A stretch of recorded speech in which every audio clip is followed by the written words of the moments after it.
ሐዋርያው ቅዱስ ጳውሎስ ለሰዎች ከላካቸው መልእክቶች መካከል አንደኛው የጢሞቴዎስ መልእክት ነው። ሐዋርያው ጳውሎስ ለሶስት ሰዎች መልእክት ልኳል፣ ለቲቶ፣ ለፊሊሞና እና ለጢሞቴዎስ። የጢሞቴዎስ መልእክት 1 እና 2 አለው። ጢሞቴዎስ በአሁኗ በቱርክ ግዛት በልስጥራ በምትባል አካባቢ ይኖር የነበረ ሰው ነው። አባቱ የግሪክ ሰው ሲሆን እናቱ ደግሞ የአይሁድ ክርስቲያን ነበረች። ጳውሎስ ጢሞቴዎስን በጣም ይወደው ነበረ።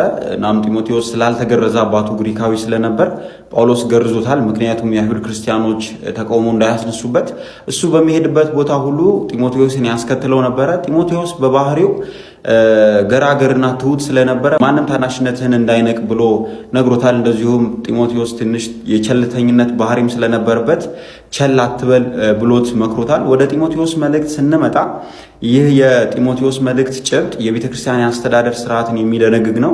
ጳጳሳት ወይም ኤጲስቆጶሳትና ዲያቆናት ምን አይነት የህይወት ይኖራቸዋል የሚለውን የሚያስቀምጥ ነው። ከዚህ በተጨማሪም ደግሞ ሴቶችና ወንዶች በአምልኮ ስፍራ ምን አይነትን ስርዓት ይከተሉ የሚለውን የሚያስቀምጥ ነው። እንደተለመደው ሀሳብ አስተያየታችሁ በኮሜንት ሴክሽን አስፍሩ። የቆላሲያስ መልእክትን እንመልከት። ቆላሲያስ በአሁኗ የቱርክ ግዛት ውስጥ የምትገኝ አነስተኛ ከተማ ነበረች። ወንጌል የተሰበከላቸው ደግሞ ኤጲፋራ በተባለ ሰው ነው። ይህ ሰው ጳውሎስ 3 ዓመት ኤፌሶን ተቀምጦ ወንጌልን በሚያስተምርበት ጊዜ ከጳውሎስ ወንጌል ሰምቶ ወደ ሀገሩ ሄዶ ለቆላሲያስ ሰዎች ወንጌልን አስተምሯቸዋል። ጳውሎስ ይህንን መልእክት የጻፈው ሮም እስር ቤት ውስጥ ሆኖ ነው።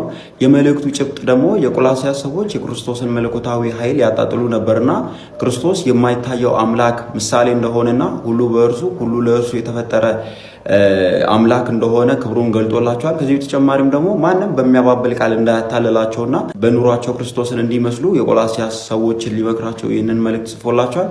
እናንተ ደግሞ ቀረ የምትሉት ነገር ካለ በኮሜንት ሴክሽን አስፍሩ። ፎሎ ማድረጉን እንዳረሱ። ስለ ፊልጵስዩስ መልእክት እንመልከት። ስለ ፊልጵስዩስ መልእክት ከመመልከታችን በፊት ስለ ከተማዋ ጥቂት ልንገራችሁ።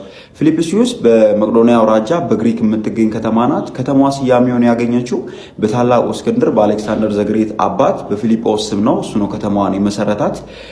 ፊልጵስዩስ ከሮም ተነስቶ ምስራቁን በሚያገናኘው መንገድ ላይ የተመሰረተች ከተማ ናት። ይህች ከተማ ልዩ የሚያደርጋት ከአውሮፓ የመጀመሪያ ወንጌልን የሰማች ከተማ ናት። ወደ መልእክቱ ስንመለስ ጳውሎስ ነው መልእክቱን የጻፈው። ጳውሎስ ይህንን መልእክት ሲጽፍ በሮም እስር ቤት ውስጥ ሆኖ ነው መልእክቱን የጻፈው። የመልእክቱ ዓላማ ደግሞ የፊልጵስዩስ ክርስቲያኖች ጳውሎስ በታሰረበት ጊዜ እርዳታ ስለላኩለት እናሱን ለማመስገን ነው። ከዚህ በተጨማሪም ደግሞ ጳውሎስን እንዲረዳው የላኩት አፍሮዲጡ የተባለ ልጅ ታሞ ነበርና ክርስቲያኖቹ በዚህ ምክንያት ተጨንቀው ስለነበረ ጳውሎስ ልጁ እንደተሻለውና ወደ እነሱ እየመጣ እንደሆነ ለማስረዳት ነው ይህንን መልእክት የላከው። ይህ መልእክት የደስታ መልእክት ተብሎ ይታወቃል። ከ16 ጊዜ በላይ ደስ ይበላችሁ ተብሎ ተጠቅሷል።